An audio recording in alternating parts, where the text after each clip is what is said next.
Stupeur et tremblement dans le monde de la culture, après l'annonce des coupes budgétaires par la présidente de la région, Christelle Morançais. Artistes et professionnels sont vent debout. C'est une coupe qui va mettre des milliers de personnes dans la rue. Et ça, il faut bien dire les mots pour qu'elle ait conscience que ce qu'elle fait, c'est aussi grave que quand une usine ferme ou que quand on démantèle des services publics. De présenter les gens comme des feignasses, des assistés, c'est un discours qu'on entend depuis des décennies. Je vois des gens qui travaillent, je vois des gens qui ne profitent pas d'un système, je vois des gens qui œuvrent pour le bien public. Faudra-t-il dire adieu à certains lieux, festivals ou autres événements? De nombreuses structures doivent se réorganiser à la hâte.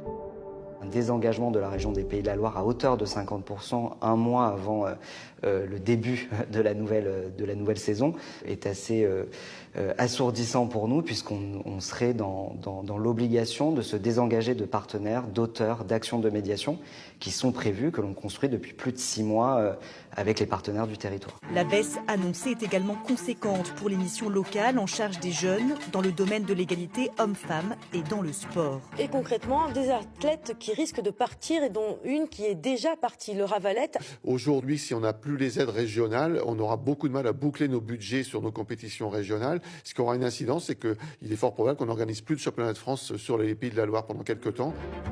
Et c'est sans compter la suppression de 100 postes à la région, le tout sans aucun dialogue préalable. Sur cette photo, certains agents tournent le dos à la présidente de région et l'opposition monte au créneau.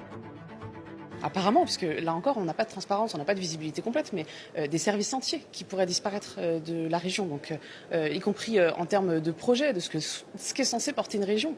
C'est absolument incroyable qu'elle puisse fermer comme ça des secteurs entiers. Elle fait du zèle, elle veut faire davantage d'économies et faire peser son ambition nationale au Pays de la Loire. L'onde de choc se propage rapidement, les réseaux sociaux s'emballent, de nombreux médias, y compris nationaux, relaient l'info. C'est une femme qui a de l'ambition, pas pour la culture visiblement, mais pour elle. D'une violence hallucinante et ultra démagogique. On en parle jusqu'à l'Assemblée nationale, mais Christelle Morançais assume, le budget 2025 sera voté les 19 et 20 décembre.